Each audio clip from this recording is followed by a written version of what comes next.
Certo, vamos mergulhar na visão profunda de Marco Farias sobre o Evangelho de João. A proposta dessa nossa análise é absolutamente fascinante. A ideia não é ler o texto como uma simples narrativa histórica ou um mero diário de milagres da antiguidade, mas sim descobrir uma verdadeira obra-prima feita de símbolos antigos. Farias argumenta que o autor escreve como um grande arquiteto que ergue uma catedral simbólica complexa e invisível aos olhos destreinados. E para a gente compreender toda a dimensão disso, nosso roteiro vai passar rapidinho por 6 camadas super importantes: a arquitetura do Logos, um novo Gênesis cósmico, o êxodo interior, o templo vivo, a videira cósmica e, fechando com chave de ouro, o universo como linguagem. Seremos literalmente como arqueólogos escavando as fundações dessa estrutura imensa. Começando pela nossa primeira camada, a arquitetura do Logos. Vamos escavar o invisível. Farias nos mostra que cada palavra ali não é só uma informação aleatória. Na verdade, atua como um portal direto para as profundezas da memória hebraica. O mais impressionante é notar que elementos antigos super conhecidos, tipo o deserto, o pão, a água, o templo, a luz e a videira, nunca foram um fim em si mesmos. Durante séculos, eles funcionaram como grandes antecipações poéticas, como se fossem verdadeiros spoilers cósmicos, de uma realidade imensamente maior que ainda estava por vir. Aí entra o ponto crucial de toda a análise de Farias. Em João, Jesus não fica ali apenas comentando ou debatendo a Torá. Ele a encarna. O Evangelho pega aquela gigantesca estrutura simbólica das Escrituras e reorganiza absolutamente tudo em torno da pessoa de Cristo. Não é uma nova interpretação, é a própria lei ganhando fôlego e vida. Mas, claro, para isso fazer sentido, a gente precisa entender esse pilar central, o Logos. Não estamos falando de um simples som emitido no vazio, mas sim da racionalidade viva e da consciência eterna que respira significado e cria uma estrutura cristológica em absolutamente toda a matéria que existe. Tudo carrega essa assinatura.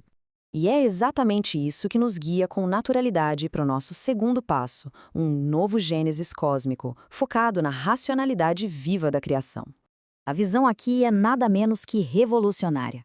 Sabe aquela ideia muito tradicional de um universo fabricado, como se fosse um relógio de corda criado num passado distante e deixado ali para rodar? Esquece isso. A criação é apresentada como uma manifestação contínua. É uma realidade viva, sustentada neste exato milissegundo pela consciência eterna do Logos. Então, quando escutamos uma declaração monumental como "Eu sou a luz do mundo", não é à toa.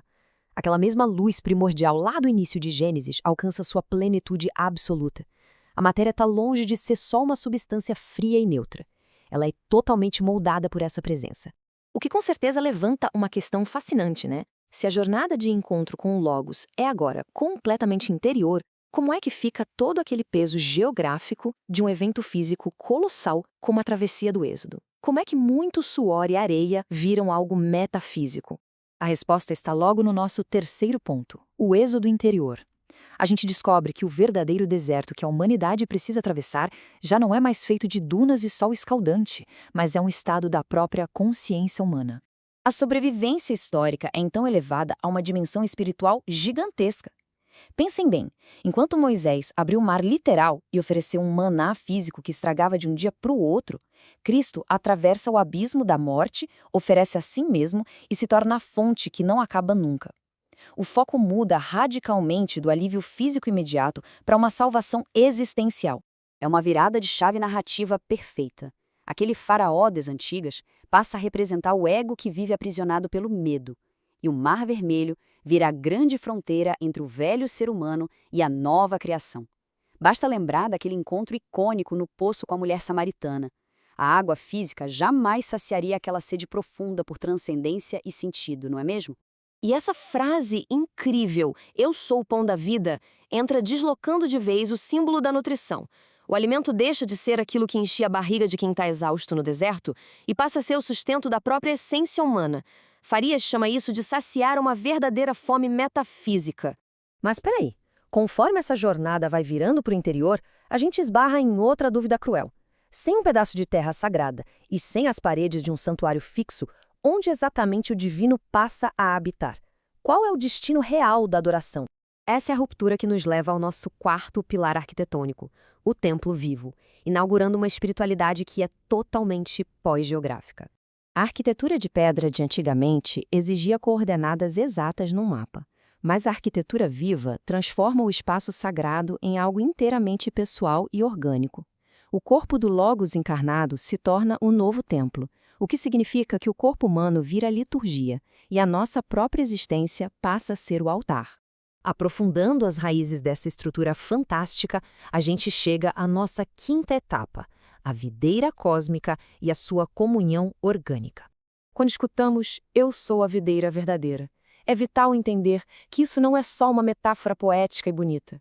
Farias enxerga aqui a realização definitiva do que Israel sempre tentou simbolizar na história.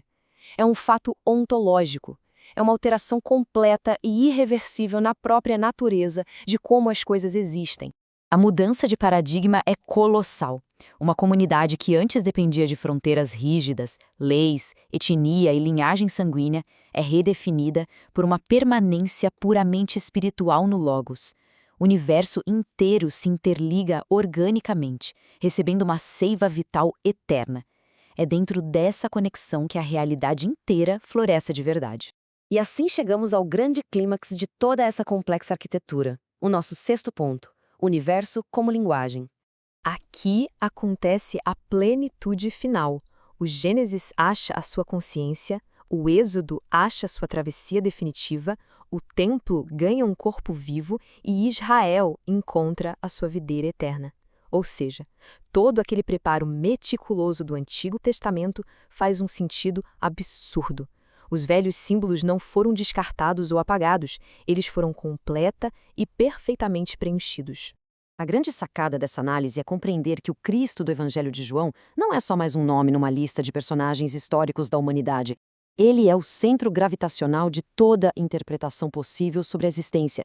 Matéria, história, linguagem e memória, tudo isso sempre esteve, de forma super discreta, orbitando o Verbo encarnado. E para amarrar essa nossa explicação, fica uma provocação para a gente continuar refletindo. Se abandonarmos a visão de um mundo puramente mecânico e passarmos a enxergar essa arquitetura invisível que apoia e organiza a nossa realidade inteira, como é que a gente passa a encarar as nossas lutas, a nossa história e o nosso próprio mundo amanhã de manhã? É de explodir a cabeça, com certeza. E aí, vamos continuar essa exploração juntos numa próxima?